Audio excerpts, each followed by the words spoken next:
SIR पर नेता प्रतिपक्ष तेजस्वी यादव ने निर्वाचन आयोग पर कई गंभीर आरोप लगाए हैं। उन्होंने कहा कि निर्वाचन आयोग हर पुरजोर तरीके से वोट की डकैती कर रहा है। तेजस्वी ने यहां तक दावा किया कि बीजेपी के इशारे पर निर्वाचन आयोग वोट की डकैती कर रहा है और लोकतंत्र को खतरे में डाल रहा है। तेजस्वी ने और भी कई चौंकाने वाले खुलासे किए, जिसमें तेजस्वी ने मुजफ्फरपुर की मेयर और बीजेपी नेता निर्मला देवी का जिक्र किया।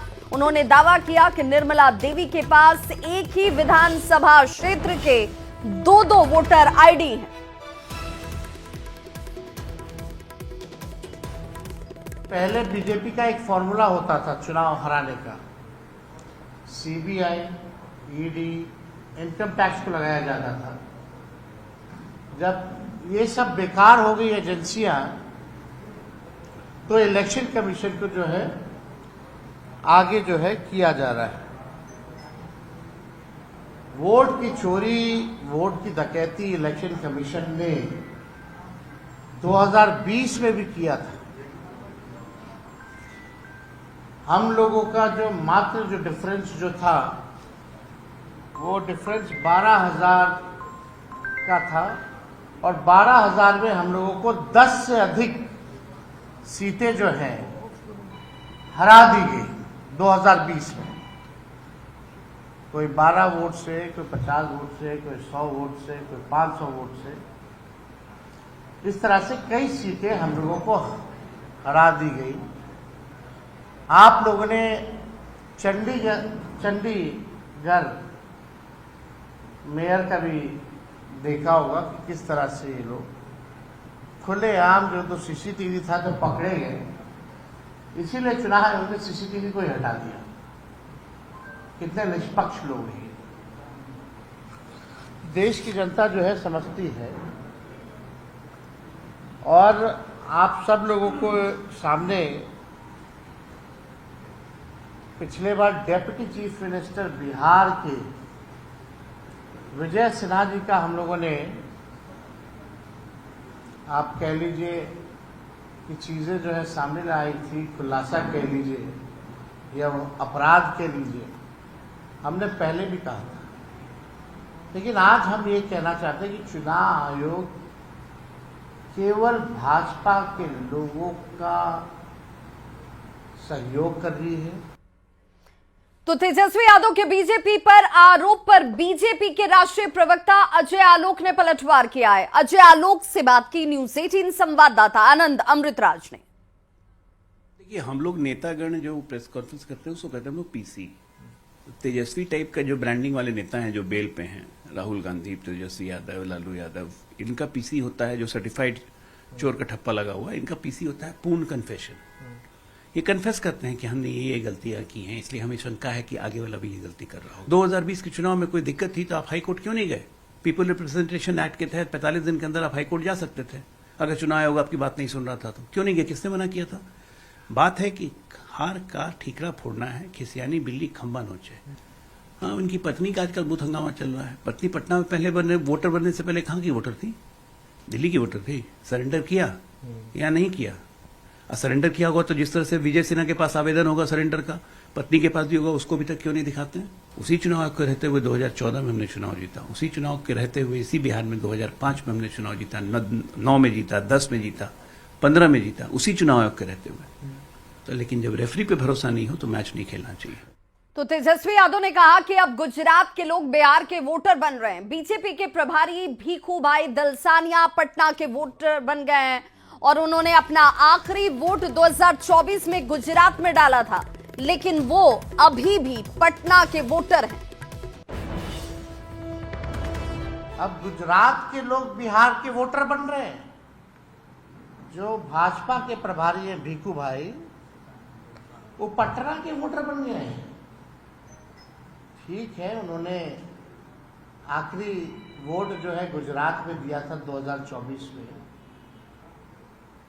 लेकिन वो पटना के भी वोटर बने हुए हैं।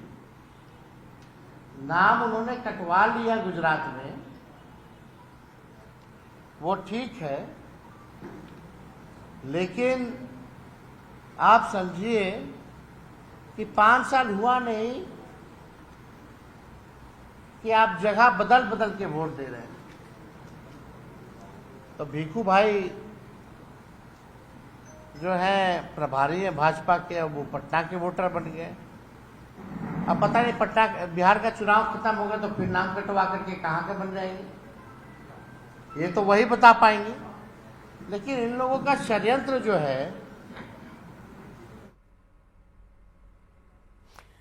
तो तेजस्वी यादव की तरफ से जैसे ही बयान आता है, उस बयान के बाद बीजेपी नेता ऋतुराज सिन्हा ने भी जोरदार तरीके से पलटवार किया। उन्होंने कहा कि यह बड़ा सवाल नहीं कि भीखू भाई दलसानिया का पटना में वोटर कार्ड कैसे बना, सवाल तो यह है कि जिस तरह से भीखू भाई दलसानिया ने संविधान और निर्वाचन आयोग के नियमों के तहत अपना मतदाता पहचान पत्र पटना में शिफ्ट किया और पूरे नियमावली के तहत करवाया, आपने क्यों नहीं किया? आप फर्जी दस्तावेज पर अपना एक वोटर कार्ड कैसे बनवाए? तेजस्वी जी, समस्या ये नहीं कि भीखू भाई दलसानिया जी अब पटना के वोटर हैं। भीखू भाई जी भारत के नागरिक हैं। भीखू भाई जी पिछले 5 साल से पटना में हैं। उन्होंने अपना वोटर कार्ड बाकायदा शिफ्ट कराया है और यही प्रक्रिया सभी भारतीय नागरिकों को फॉलो करनी चाहिए।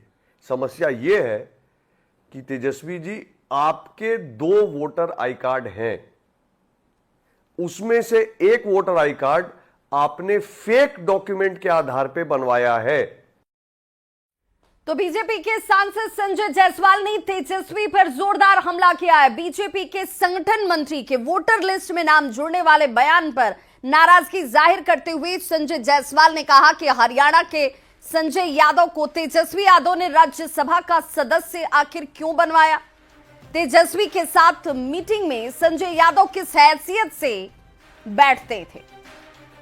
तेजस्वी यादव जी के द्वारा आज प्रेस कॉन्फ्रेंस करके बिहार के हमारे माननीय संगठन महामंत्री जी, जो 9 सितंबर 2022 से बिहार के प्रभारी के रूप में कार्य कर रहे हैं, और उनके बारे में प्रश्न उठाया गया कि वह 3 साल बाद उन्होंने अब चूंकि लगातार वो 3 साल से ज्यादा समय से पटना में रह रहे हैं, तो इसलिए उन्होंने अपना नाम बिहार के मतदाता सूची में जुड़वाया है। यादव को यह बताना चाहिए कि उन्होंने हरियाणा के एक आदमी को राज्यसभा में क्यों बनाया? क्या बिहार का पूरा राष्ट्रीय जनता दल बांझ है जिससे उनको भाड़ा पर हरियाणा से आदमी ला करके राज्यसभा सदस्य यहाँ बनाना पड़ा? तो तेजस्वी यादव ने आज एक बार फिर से चुनाव बहिष्कार की बात को दोहरा दिया। अगर सब कुछ फिक्स ही हो जाएगा फिर बहिष्कार का पर भी सोचा जा सकता है। तेजस्वी यादव ये कह रहे हैं कि अगर सब कुछ पहले से फिक्स है तो फिर बहिष्कार की बात पर भी विचार हम कर रहे हैं। मैंने पहले भी कहा था, आज भी एक बार फिर से कह रहा हूं, ऐसे चुनाव लड़ने से आखिर फायदा क्या है? 17 अगस्त से वोटर अधिकार यात्रा पर राहुल गांधी के साथ तेजस्वी यादव भी निकल रहे हैं। सभी जगह जाकर वो हाल पहले देखेंगे, जनता के बीच जाएंगे, अपनी बात को रखेंगे और हम लोग देखेंगे कि क्या माहौल है। जब इलेक्शन कमीशन को अगर बेईमानी ही करने के मूड में रहेगा, जब सब कुछ तय ही हो जाएगी पहले से, तो इस पे भी हम लोग विचार कर सकते हैं ओपन है कि भाई बहिष्कार करें ना करें। ये तो बात हमने पहले भी बोला है और बार बार हम इस बात को भी कह रहे हैं।